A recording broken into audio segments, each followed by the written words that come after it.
ಸ್ಯಾಂಡಲ್ವುಡ್ಗೆ ಮತ್ತೊಂದು ಶಾಕ್. ಹಿರಿಯ ನಟ ಬ್ಯಾಂಕ್ ಜನಾರ್ದನ್ ನಿಧನ. ಕನ್ನಡದ ಹಿರಿಯ ನಟ ಬ್ಯಾಂಕ್ ಜನಾರ್ದನ್ ತಮ್ಮ 76ನೇ ವಯಸ್ಸಿನಲ್ಲಿ ವಿಧಿವಶರಾಗಿದ್ದಾರೆ. ಬೆಂಗಳೂರಿನಲ್ಲಿ ರಾತ್ರಿ 2:30ಕ್ಕೆ ಬ್ಯಾಂಕ್ ಜನಾರ್ದನ್ ನಮ್ಮನ್ನ ಅಗಲಿದ್ದಾರೆ. 1948ರಲ್ಲಿ ಬೆಂಗಳೂರಿನಲ್ಲಿ ಜನಿಸಿದ ಬ್ಯಾಂಕ್ ಜನಾರ್ದನ್ ಕನ್ನಡ ಚಿತ್ರರಂಗದ ಹಿರಿಯ ನಟ. ಬೆಂಗಳೂರಿನಲ್ಲೇ ತಮ್ಮ ಶಿಕ್ಷಣವನ್ನ ಕೂಡ ಪೂರ್ಣಗೊಳಿಸಿದ್ರು. 1991ರಿಂದ ಚಿತ್ರರಂಗದಲ್ಲಿ ಸಕ್ರಿಯರಾಗಿದ್ರು. ಈವರೆಗೂ ಕೂಡ ಸುಮಾರು 500ಕ್ಕೂ ಹೆಚ್ಚು ಸಿನಿಮಾಗಳಲ್ಲಿ ಅಭಿನಯ ಮಾಡಿದ್ದಾರೆ. ಕೇವಲ ಸಿನಿಮಾ ಮಾತ್ರವಲ್ಲದೆ ಕಿರುತೆರೆ ಹಾಗೂ ರಂಗಭೂಮಿಯಲ್ಲೂ ಕೂಡ ತೊಡಗಿಸಿಕೊಂಡ ಹಾಸ್ಯ ನಟ. ತಮ್ಮದೇ ಆದಂತಹ ಛಾಪನ್ನ ಕೂಡ ತನ್ನ ಅಭಿನಯದ ಮೂಲಕ ಮೂಡಿಸಿದ್ರು.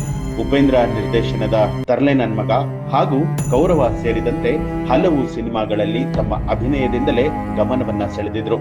ಇನ್ನು ಪಾಪ ಪಾಂಡು, ಮಾಂಗಲ್ಯ, ರೋಬೋ ಫ್ಯಾಮಿಲಿ, ಜೋಕಾಲಿ ಧಾರಾವಾಹಿಗಳಲ್ಲೂ ಕೂಡ ನಟನೆಯನ್ನ ಮಾಡಿದ್ರು. ಬ್ಯಾಂಕ್ ಜನಾರ್ದನ್ ಅವರ ನಿಧನದ ಸುದ್ದಿ ಕೇಳ್ತಿದ್ದ ಹಾಗೆ ಕನ್ನಡ ಚಿತ್ರರಂಗದ ಹಲವಾರು ಗಣ್ಯರು ಬ್ಯಾಂಕ್ ಜನಾರ್ದನ್ ಅವರ ಅಂತಿಮ ದರ್ಶನ ಮಾಡೋದಕ್ಕೆ ತೆರಳಿದ್ದಾರೆ.